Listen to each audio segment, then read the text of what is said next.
අපි ඊළඟට බලමු මොකද්ද මේ පීඩනය කියන්නේ කියලා. ඔයාලා පොඩි කාලේ ඉඳලම පීඩනය කියන දේ දන්නවා. ඔයාලා දරුවෝ පොඩි කාලේ අර ගොඩක් මහත බෑග් පටි තාමත් එහෙම වෙන්නේ නැති මහත බෑග් පටි තියෙන ඩබල් සයිඩ් බෑග් වලට ගොඩක් මහත පටි තියෙන ඒවා තමයි පාවිච්චි කරන්නේ. ඒකට හේතුව දරුවෝ උරහිස මත යෙදෙන පීඩනය අවම කරගන්න. ඒ වගේම දරුවෝ තව ගොඩක් එදිනෙදා උදාහරණ දෙනවා මම කියන්නම්. බලන්න පිහියක දරුවෝ ගොඩක් ධාරය ගොඩක් තියුණු වෙන්න තමයි හදලා තින්නේ. ඔයාලා දැකලා ඇති පිහිවල ධාරය ගොඩක් තියුණු මේ ධාරයේ ගොඩක් තියුණු වෙන්න තමයි හදලා තියෙන්නේ. එතකොට අඩු බලයක් එදුවත් වැඩි පීඩනයක් ඇති කරන්න පුළුවන් මේක වර්ගඵලය ධාරයේ වර්ගඵලය ඊටම අඩු නිසා. ඒ වගේම දරුවෝ ඔයාලා දන්නවා ඔයාලගේ රුධිරය තුලත් රුධිර පීඩනය කියලා එකක් තියෙනවා නේද? මොකද අපි රුධිර පීඩනය මයින්වත් එක්ක පීඩන මාන පාවිච්චි කරලා රුධිර පීඩන මයින්නවා. ඔයාලා අහලා ඇති හයි ප්‍රෙෂර් තියෙනවා ලෝ ප්‍රෙෂර් කියලා හැම දේවල් තියෙනවා නේද රුධිරයේ. හරි. ඒ රුධිර පීඩනයේ හින්දා තමයි අපිට අවශ්‍ය වෙලාවකට ඕන රුධිර දන් දෙන්න එහෙම වුණ වුණාම රුධිරයට නාලයක් තුඩක් සම්බන්ධ කරලා රුධිරය එළියට ගන්න පුළුවන් නේද? ඒ වගේම දරුවෝ තවත් ඕන තරම් උදාහරණ දිනවා. ඔයාලා පොඩි කාලේ තාමත් බීම් එකක් බොද්දී මොකද කරන්නේ? බීම් වටේ තියෙන වායු ටික ඉවත් කරනවා. ඒතර අභ්‍යන්තරයේ තියෙන පීඩන බීම් වටේ අභ්‍යන්තරයේ පීඩනය අඩු වෙලා පුතා බීම් ටික උඩට එනවා. මොකද බාහිර වායු ගෝලයේ පීඩනය වැඩි වෙනවා. වැඩි දරුවෝ ඒකේ අභ්‍යන්තරයේ පීඩනයට වඩා මම මෙහෙම මොනවද දක්වන්නත් පුළුවන්. දැන් දරුවෝ ඔයාලා මේ මෙතනින් කට දීලා මෙතනින් වාතය ටික ඉවත් කරපුවාම මොකද ඉන්නේ මේක ඇතුළේ තියෙන වාතය ටික ඉවත් කරපුවාම ඔය බලගන්න මේ බාහිර තියෙන වායු ගෝලීය පීඩනය මුදා ගොඩක් වැඩි. වායු ගෝලීය පීඩනය වැඩි හින්දා මේක තුළින් බීම ඉහළට එනවා. නේද? සාමාන්‍ය දරුවෝ වල දැකලා තියෙනවා නගර ක්‍රීඩකයෝ ෆුට්බෝල් ක්‍රීඩකයෝ වගේ ක්‍රීඩකයන්ගේ සූස් වල සපත්තු වල පුතා පොඩි මේ වගේ උල්ලුල් වගේ සම්බන්ධ කරලා තියෙනවා නේද?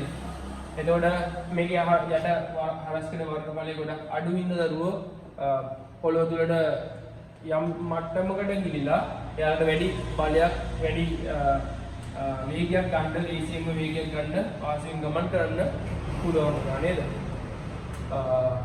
ඒ වගේම තව මොනවද දරුවෝ අපේ පීඩනයේ යෙදීම් තියෙන්නේ. බලන්න අලි දරුවෝ ගොඩක් ලොකු ස්කන්ධයක් තියෙනවා නේද? අලින්ගේ. ඒතකොට ඒ ස්කන්ධය වැඩි හින්දා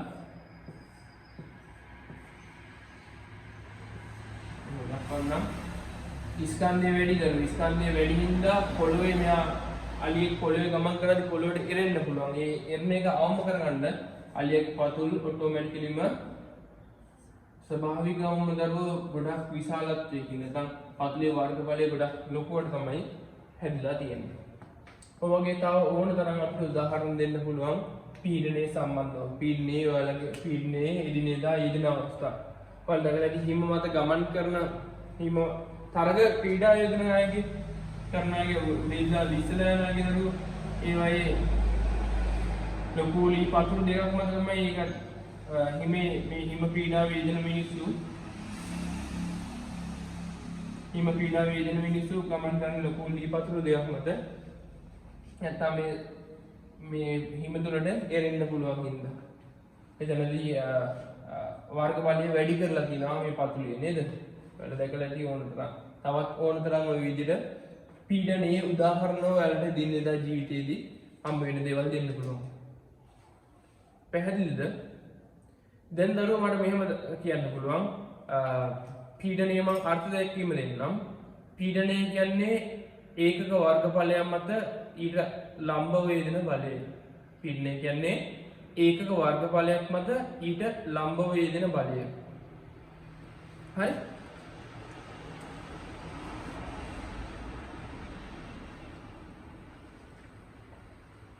බලන්න. එතකොට මම මෙහෙම ගන්නවා. මෙහෙම A වර්ගඵලය මම A වර්ගඵලය කැපිටල් A වර්ගඵලයක් සලකන්නම්. A වර්ගඵලයේ මත යෙදෙන බලය F කියලා ගන්නවා. හොඳට බලන්න. කැපිටල් A වර්ගඵලයක් මත යෙදෙන බලය F නම් දරුවෝ ඒකක වර්ගඵලයක් මත යෙදෙන බලය හොයන්න මොකද කරන්නේ?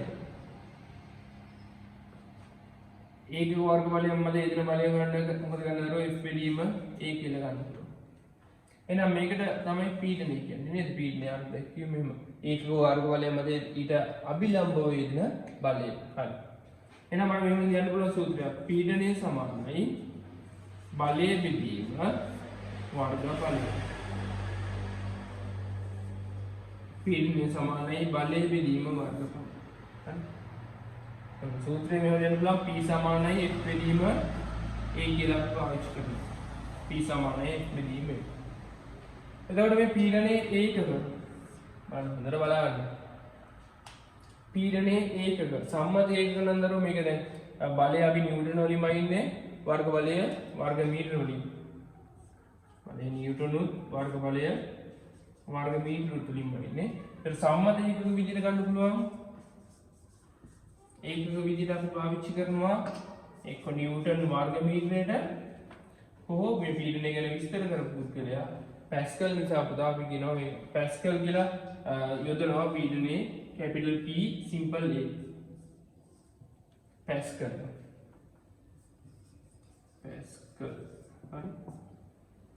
හරි විද්‍යාඥයෙක්ගේ නම පීඩනයේ සම්මත ඒකක විදිහට නිව්ටන් වර්ග මීටරයට හෝ පැස්කල් කියන ඒකක දෙක පාවිච්චි කරන්න පුළුවන්.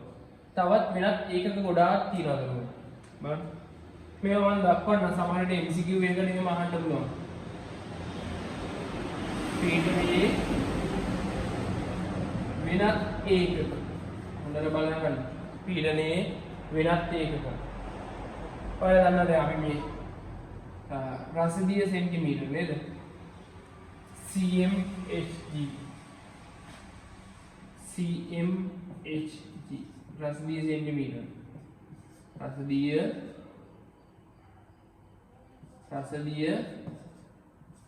සෙන්ටිමීටර. තව දරුවෝ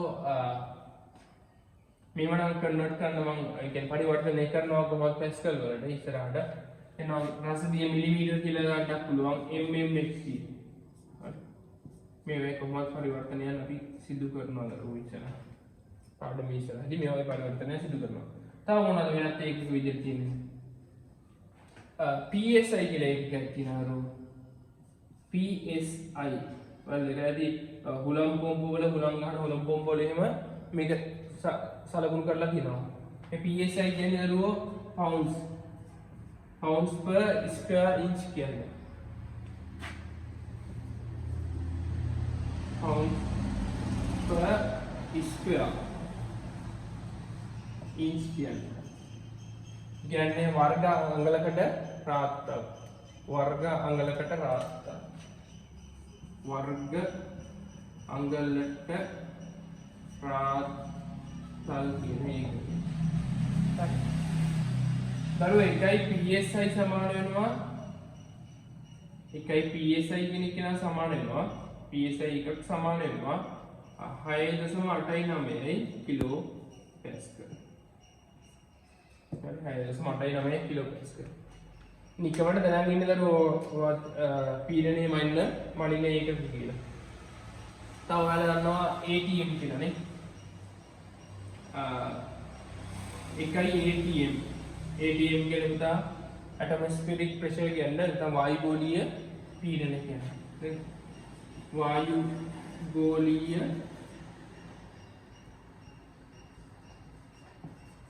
පීඩන ATM කියන්නේ මම මෙහෙම දක්වනවා. එකයි ATM කියන්නේ 1.0115 පැස්කල්. හරි අපි ඔයගෙන් ගන්නවා. ඊළඟට තව ඒකක වෙනත් ඒකක විදිහට තව ගුණක් තියෙනවා. බාහිරයේ තියෙනවා. මේක දරුවෝ බාහිර නමයි ග්‍රීක වචනකින් හදිච්ච එකක්. බාහිර නම එන්නේ බාර් නෙමෙයි බා කියලා කියන්නේ අපි එහෙම කියනවා. බ්‍රාහ් නෙමෙයි බා කියලා එන්නේ දරුවෝ මේකේ එකයි බා සමාන වෙනවා 10 5යි පැස්කල් වලට. හොඳට බලන්න එකයි බා සමාන වෙනවා 10 5යි පැස්කල් වලට. ඔයාලා මේ දේවල් දැනන් ඉන්න. පීඩනයේ මයින වෙලත් ඒක විදිහට මේ ගොඩක් තියෙනවා. දරුවෝ MCQ එකකට වගේ පළවෙනි MCQ එකට වගේ අහන්න පුළුවන්. මේ ළමයි ගොඩක් වෙලාවට මේක මිස් කරනවා. PSI කියන්නේ පීඩනයේ ඒකකයක් කියලා. පීඩනයේ මයින ඒකකයක් තමයි සම්බන්ධ ඒකකයක්. හරි. පැහැදිලිද? හරි. ඊළඟට මම කියන්නම්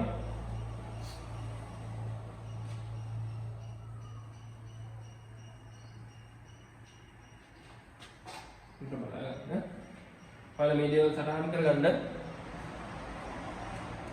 ඊළඟට මම කියන්න දරුවෝ මොකද්ද ද්‍රවස්ථිතික පීඩනය කියන්නේ කියලා. ද්‍රවස්ථිතික පීඩනය කියන්නේ කිසියම් තරලයක් තුළ යම් ලක්ෂයක ඊට ඉහළින් පවතින තරල කඳ නිසා ඇතිවන තරල කඳේ බර නිසා ඇතිවන පීඩනය. ඔයාලට ඕන සටහන් කරගන්න පුළුවන් ද්‍රවස්ථිතික පීඩනය කියලා මාතෘකාව දාලා.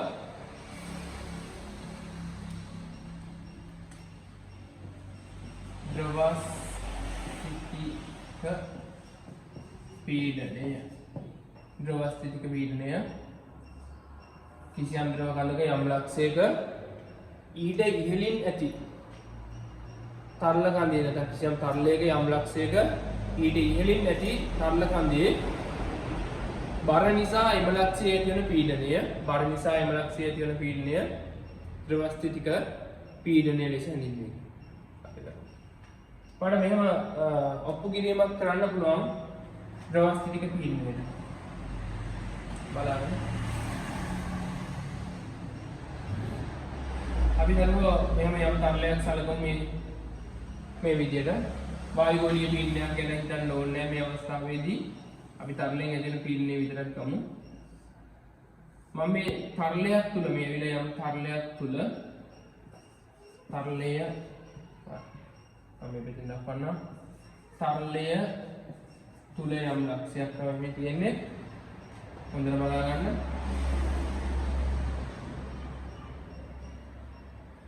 මේ තරල කඳේ මම තරලයේ ඝනත්වය දරුවෝ රෝ කියලා ගන්නවා. මේ තරලයේ ඝනත්වය රෝ කියලා ගන්නවා. රෝ ඝනත්වයක් තියෙනවා මේ තරලයට. රෝ කියලා ඝනත්වයක් තියෙනවා. ඒ වගේම තරල කඳේ මම සලකන තරල කඳේ උස සිම්පල් h කියලා ගන්නවා.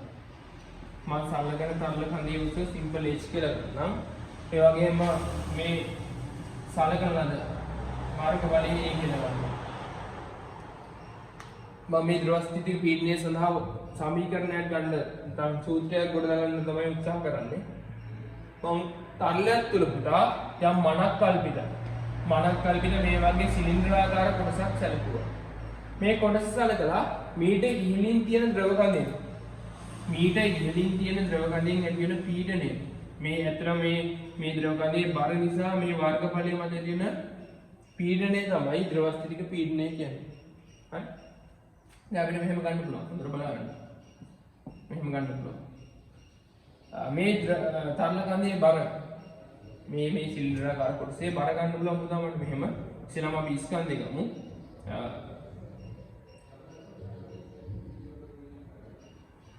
තරල කොටසේ දැන් බලන්න. ස්කන්ධය මේ සලකන ලද කොටසේ ස්කන්ධය පුතා ඔයාලා දන්නවා ඝනත්වයේ සමානයි ස්කන්ධයේ විදීම් පරිමාව කියලා. ඝනත්වයේ සමානයි ස්කන්ධයේ විදීම් පරිමාව. එහෙනම් ඝනත්වයේ වතාවක් පරිමාවෙන් ස්කන්ධය එනවා. ඝනත්වයේ වතාවක් පරිමාවෙන් ස්කන්ධය එනවා. ඝනත්වයේ වතාවක් පරිමාවෙන් ස්කන්ධය එනවා. ඝනත්වයේ රෝ දරුවෝ මේ සලකන ලද කොටසේ වර්ග පරිමාව වෙන්නේ a වතාවක් h. වර්ග බලය වතාවක් උස. එහෙනම් මේක තමයි මේ mg කියන්නේ m කියන්නේ. එහෙනම් මේ තරල කොටසේ මේ සලකන ලද තරල කොටසේ බර ගන්න පුළුවන් පුතා. සලකන ලද තරල කොටසේ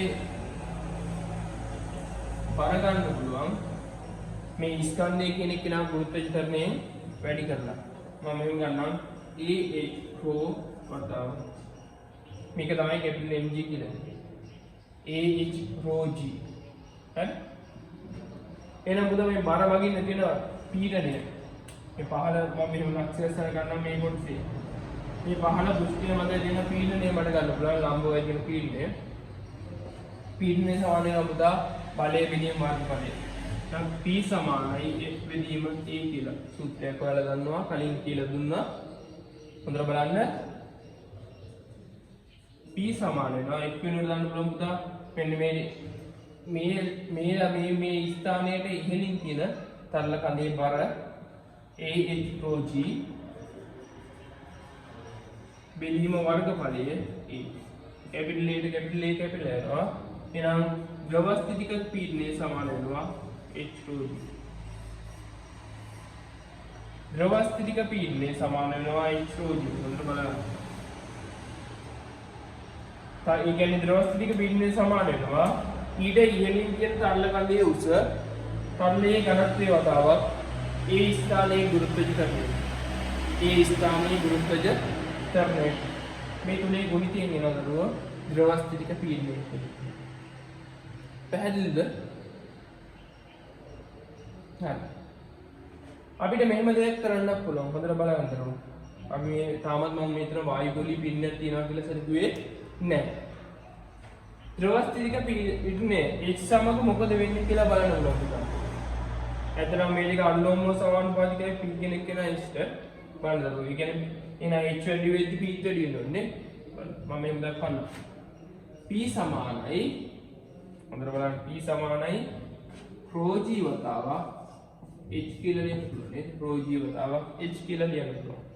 rho කියන්නේ ඝනත්වය. හොඳට බලන්න. මම මේක මෙහෙම ලියනවා.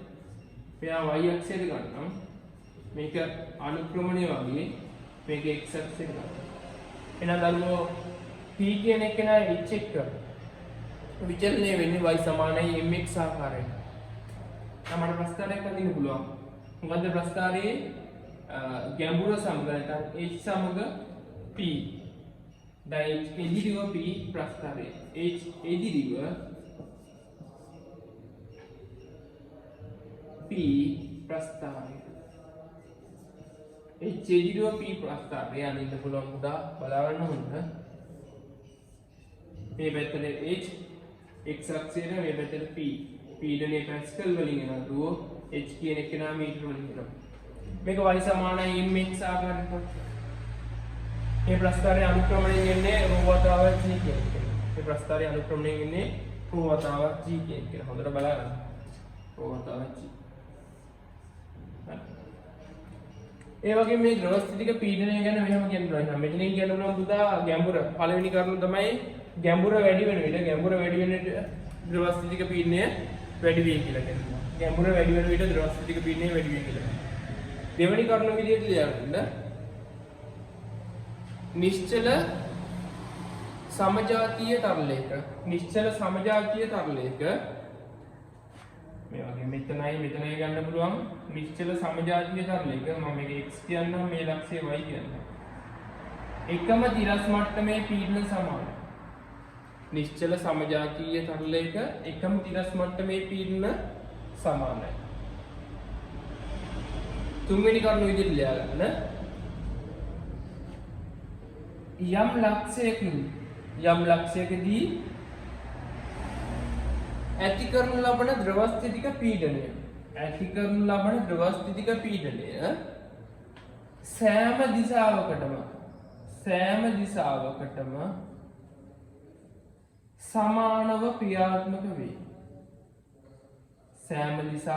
සමානව ක්‍රියාත්මක වේ. මේ සෑම දිශාවකටම එක හා සමානව තමයි ද්‍රව ස්ථිතික පීඩනය ක්‍රියාත්මක වෙන්නේ. හරි? හතරවෙනි කරුණ විදිහට ලියා ගන්න.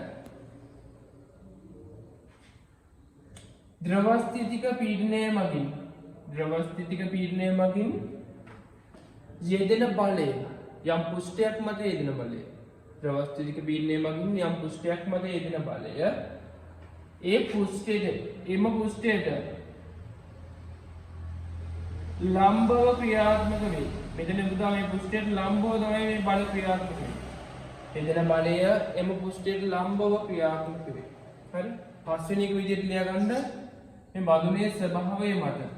බඳුන කෙලින් තියනවාද මේ වගේ වක්‍ර වෙලා ගිහිල්ලා තියනවාද ඇල වෙලා තියනවාද කියන එක මත ද්‍රව ස්ථිතික පීඩනය ලදා පවතින්නේ නැහැ. මේ යම් තැනක එකම දිරස් මට්ටමක් ගත්තොත් මේ හැම තැනකම පීඩන සමානයි. මේ බඳුනේ ස්වභාවය මොන වගේද කියන එක මත ලදා පවතින්නේ නැහැ. හරි? අපි ඊළඟට බලමු තමයි මොකද්ද වායුගෝලීය පීඩනය කියන්නේ.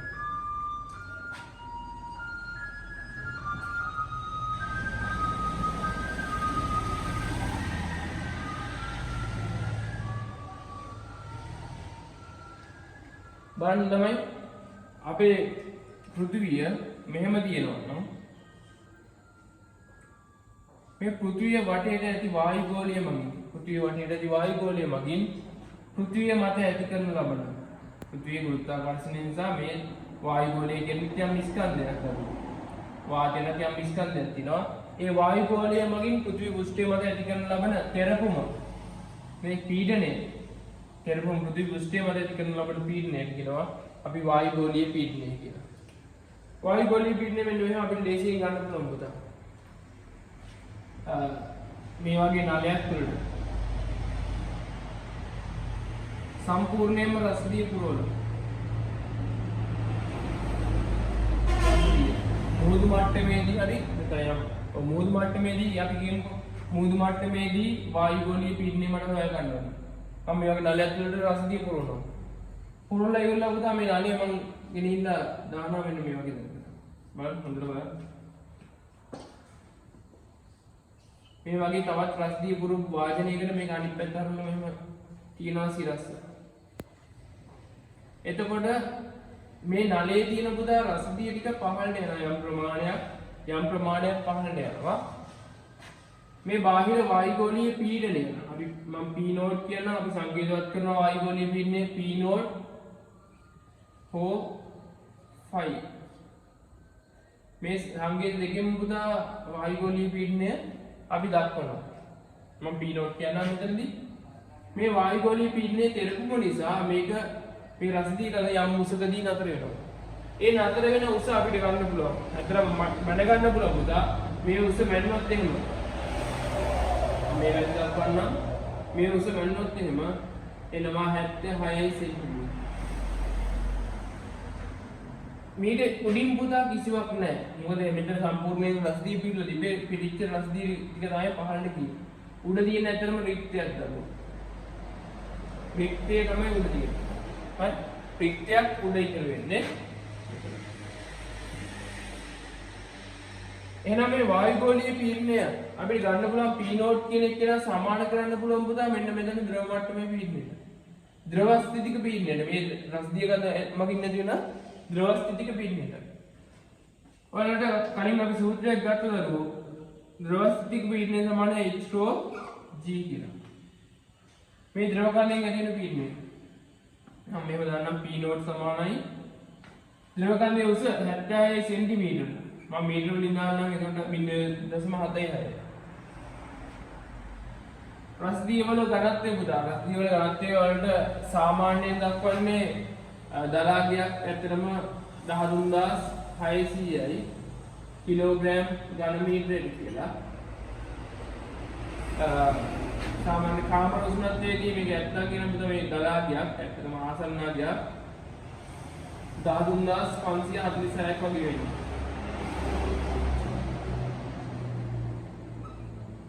දාදුන්දාස් 546ක් වගේ එන්නේ මේ අගේ උදාහරණ 13546 අතවච්චි ගුරුත්වය කරන පුතාට 10 නෙමෙයි අපි ඒකත් ආසන්නාගයක් තමයි දාන්නේ වල දන්නවා 10යි කියලා ජීවලාගේ දැන් 9.8යි එකයි අපි ගන්න පුළුවන් මෙතනදී ms වෙන දෙකයි කියලා දාමු දැන් නිව්ටන් කිලෝග්‍රෑම් එකට ගන්න පුළුවන්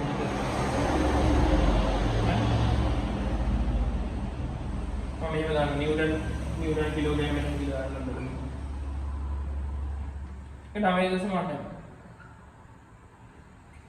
වැඩි ගුණ වුණාම දරුවෝ අපිට ආසන්න වශයෙන් එනවා 1.01 වතාව 10.5යි. ඒක සම්මත ඒකක වලින් දැම්මේ දැන් උත්තරේ සම්මත ඒකක වලින් ඉන්නෝනේ. පැස්කල්. පැහැදිලිද? ඔය විදිහට අපිට පුතා ද්‍රව ස්ථිතික පීඩනය පෘථිවියට අවටින් පෘථිවිය වටේ තියෙන වායු කන්දමකින් ඇති වෙන තෙරපුම පෘථිවි පෘෂ්ඨයේ මත තෙරපුම ගන්න පුළුවන් මේ වගේ අගයක්. ඒ කියන්නේ 1.01 වතාව 10.5 පැස්කල්. අපි කියනවා මේක 1 ATM කියලා කියනවා. මේකම සමානයි 1 ATM කියලා ගන්නවා. වෙනත් එකකින් දැක්වුවොත් ATM එකක් කියලා දක්වනවා. වායු ගෝලීය පීඩන එකක් කියලා අපි දක්වනවා. දැන් බලන්න මේ වගේ බෝතලයක ළමයි බෝතලයක වතුර පුරවලා බෝතලේ පහළට අතහැරියොත් එහෙම බෝතලේ පහළට අතහැරියොත් එහෙම අපි බලමු මොකද වෙන්නේ ද්‍රව ස්ථිතික පීඩනයට කියලා. බලන්න ළමයි දැන් මේ බෝතලේ මම මෙහෙම පහළට අතහැරියොත් එහෙම උඩ ඉදලා පහළට එතකොට ළමයි මේ බෝතලේ පතුලත් නැත්නම් බෝතලේ කියන පද්ධතියත් පහළට වැටෙනවා. මේකේ තියෙන සෑම අංශුවක්ම සෑම ජල අංශුවක්ම පහළට වැටෙනවා ගුරුත්වාකර්ෂණ ත්වරණයේ යටතේ. එතකොට ළමයි සෑම අංශුවක්ම එක්කෙනා පිටිපස්සේ එක්කෙනා පහළට වැටෙනවා. එතකොට එකකින් අනික මත තෙරපුමක් බලයක් ඇති වෙන්නේ නැහැ. බලන්න ළමයි මෙහෙම අතාරිද්දි කිසිම බලයක් ඇති වෙන්නේ නැහැ එක අංශුවකින් ඊගාව අංශුව මත. ඒක බාර කියන එක්කෙනා බලපාන්නේ නැහැ. මොකද මුළු පද්ධතියම පහළට වැටෙනවා. ඔයාලට මෙහෙම දෙයක් කරන්නත් පුළුවන්. දැන් මේ අත උඩ තියාගෙන ගුරුත්වාකර්ෂණ ත්වරණයට සමාන ත්වරණයකින් අත පහළට ගත්තොත් එහෙම අත මත කිසිම තෙරපුමක් දැනෙන්නේ නැති වෙනවා ඔයාලට. හරි? මේ හැම අංශුවක්ම පුතේ දැන් මේ ඉහළම අංශුව ගන්න. ඊට පහළින් තියෙන අංශුව ගන්න. මේ හැම අංශුවකම බර සිම්පල් mg ගානේ ගන්න. මේ mg ගානේ ගත්තට දරුවෝ බරක් තියෙනවා තමයි මේ හැම අංශුවකටම. ඒ මේ පද්ධතියම ගුරුත්වාකර්ෂණ ත්වරණය වැටෙද්දී මේ mg ගේ තෙරපුම ඊට යටින් තියෙන එක්කෙනා මත බලපාන්නේ නැහැ. ඊට උඩින් තියෙන දෙකේ තෙරපුම ඊට යටින් තියෙන එක්කෙනා මත බලපාන්නේ නැහැ. මොකද මෙයා තප්පරයට යම් දුරක් යනවා නම් ඊට සමාන දුරක් ඊට උඩින් තියෙන පද්ධතියක් උඩින් තියෙන අංශුත් යනවා. තේරෙනවද? හැම තප්පරයකදීම මේ කට්ටිය යම් දුරක් යනවා නම් එක්කෙනා පිටිපස්සේ අනික ඒ වේගෙන්ම නැත්නම් එම්බ්‍ර වේගෙන්ම යනවා. ඒතර එකකින් අනික මත අමතර තෙරපුමක් ඇති වෙන්නේ නෑ. ඔය විදිහට මේ බෝතලේ පත්න මත ද්‍රව ස්ථිතික පීඩනය කියන කිසි තෙරපුමක් ඇති වෙන්නේ නෑ. ඉතින් ද්‍රව ස්ථිතික පීඩනයක් ඇති වෙන්නේ නෑ. මාතෘකාව ලියන්න ළමයි පැස්කල් මූලධර්ම. පැස්කල් මූලධර්මය. මෙහෙම ලියන්න ළමයි සටහන් කරගන්න. කිසියම් සංවෘත පද්ධතියක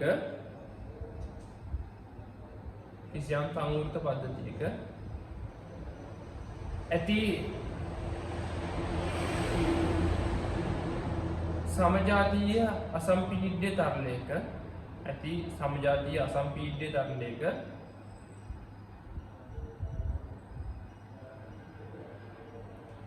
යම් ස්ථානයක සිදුවන පීඩනයෙහි වෙනස්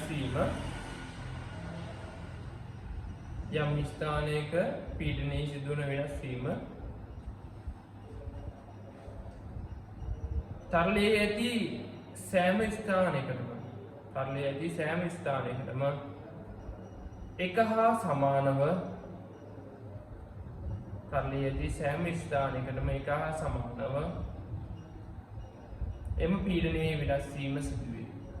එම පීඩනයේ වෙනස් වීම සිදුවේ. හරි? මේකට හොඳම උදාහරණ තමයි ළමයි පැස්කල් මූලධර්මය. හරි.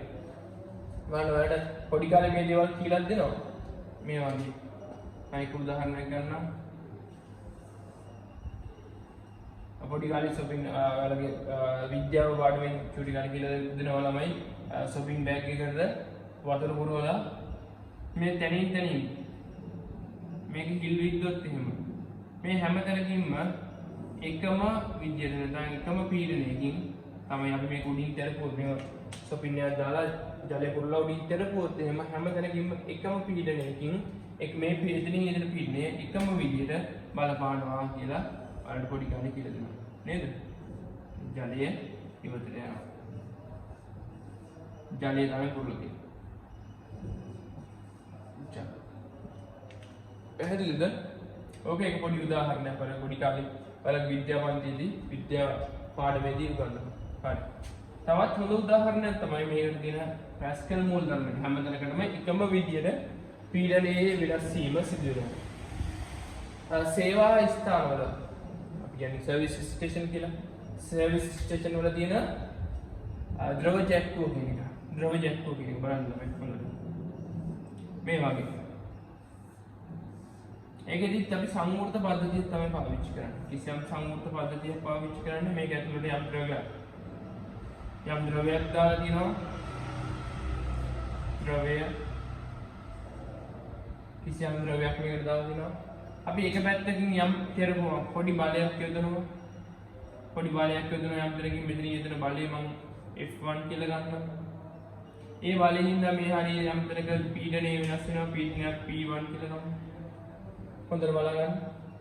එතකොට මෙහි පීඩනය වෙනස් වීම අපි පාවිච්චි කරලා පුතා තවත් තැනක පීඩනය මෙතනදී පීඩනය මේ පද්ධතියේ සංවෘත පද්ධතිය නන්දරුව පැස්කල් මූලධර්මයට අනුව මෙතන පීඩනය යම් ප්‍රමාණයකින් වෙනස් වුණාද ඊට සමාන ප්‍රමාණයකින් සෑම ස්ථානයකම පීඩනයේ වෙනස් වීම සිදු විය යුතුයි. ඊට සමාන ප්‍රමාණයකින් සෑම ස්ථානයකම පීඩනය වෙනස් විය යුතුයි.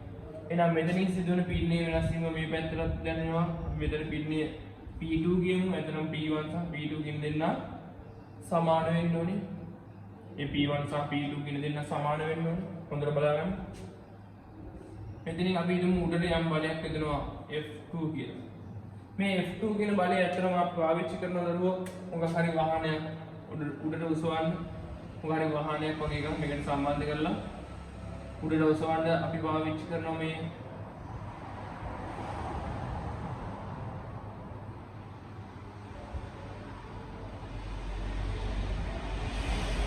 හරි වාහනයක් උඩට උසවන්න පාවිච්චි කරනවා.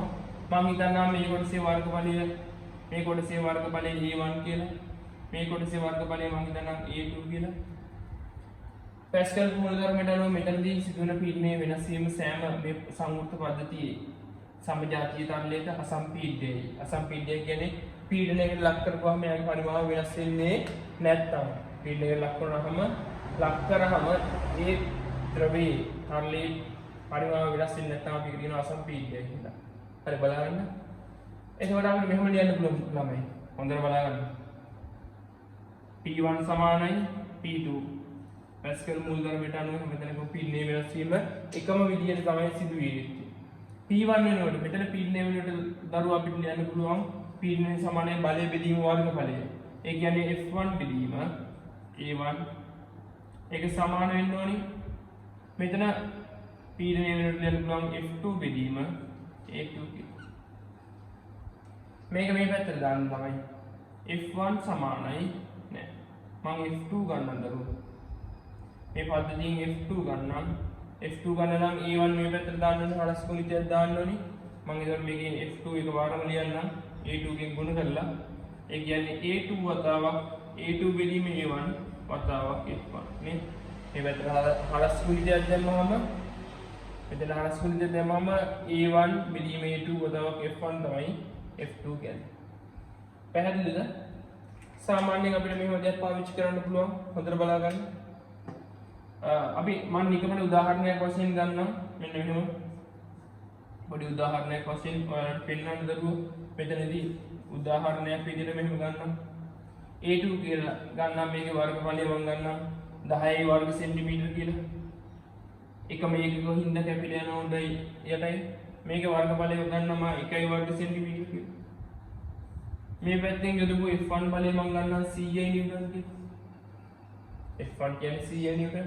බලන්න දරුවෝ F2 කියන්නේ කීයද දෙන්නේ? මේ පද්ධතිය පාවිච්චි කරලා දරුවෝ අපිට F2 කියන එක නම යකිය ගන්න පුළුවන් නේද? කීයද දෙන්නේ? 10 නිව්ටන් කියලා. F2 කියන එක 10 නිව්ටන් කියලා. ඒ කියන්නේ මෙතනින් 100 නිව්ටන් බලයක් දෙදුවොත් මේ පැත්තෙන් F2 විදිහට කොච්චරද? 10 නිව්ටන් ගන්න පුළුවන්. මෙන්න මේ A1 කියන එක කෙනා 1 වර්ග සෙන්ටිමීටර A2 කියන එක කෙනා 10 වර්ග සෙන්ටිමීටර පාවිච්චි කරොත් මෙතන චූටි බලයක් යොදලා ලොකු බලයක් මේ පැත්තෙන් ගන්න පුළුවන්. ලොකු වාහනයක් ඔසවා ගන්න ඒ බලය පාවිච්චි කර ගන්න පුළුවන්. හරි. ඔය පැස්කල් මූල ධර්මයේ මේකට කියන අපි ද්‍රව ජැක්කුව කියලා නේද? අන්න කිව්වා සීවා මධ්‍යස්ථානවල පාවිච්චි කරන ද්‍රව ජැක්කුව. ද්‍රව නැත්නම් ද්‍රාව කියනවා ජැක්කුව. තවත් පැස්කල් මූල ධර්මයේ පාවිච්චි වෙන ස්ථාන කිහිපයක් තියෙනවා. පැස්කල් මූල ධර්මයේම පාවිච්චි වෙන ඔයාලා දන්නවා හයිඩ්‍රොලික් බ්‍රේක් සිස්ටම්ස් නේද? හයිඩ්‍රොලික් බ්‍රේක් පද්ධති hydraulic brake කියන්නේ අපි සාමාන්‍ය තිරිංග කියලා කියමු. තිරිංග පද්ධති විශාල ඩෝසර් වල පාවිච්චි කරනවා. ඔයාලා දැකලා ඇති පිස්ටන් ඉහළ පහළ ගෙනියනවා නේද? ඒකෙදි ද්‍රව පද්ධතියක් පැස්කල් මූල ධර්මයෙන් තමයි පාවිච්චි වෙන්නේ. විශාල ඩෝසර් වල භාවිතා වන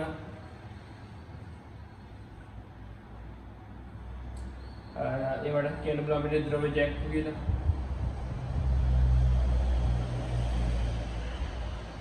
ද්‍රව ජැක්කු මේ වගේ ළමයි පැස්කල් මූල ධර්මයක් දිනදා අපිට ජීවිතේදී හම්බ වෙනවා. හරි සරල මූල ධර්මයක් සටහන් කරගන්න අවබෝධ කරගන්න.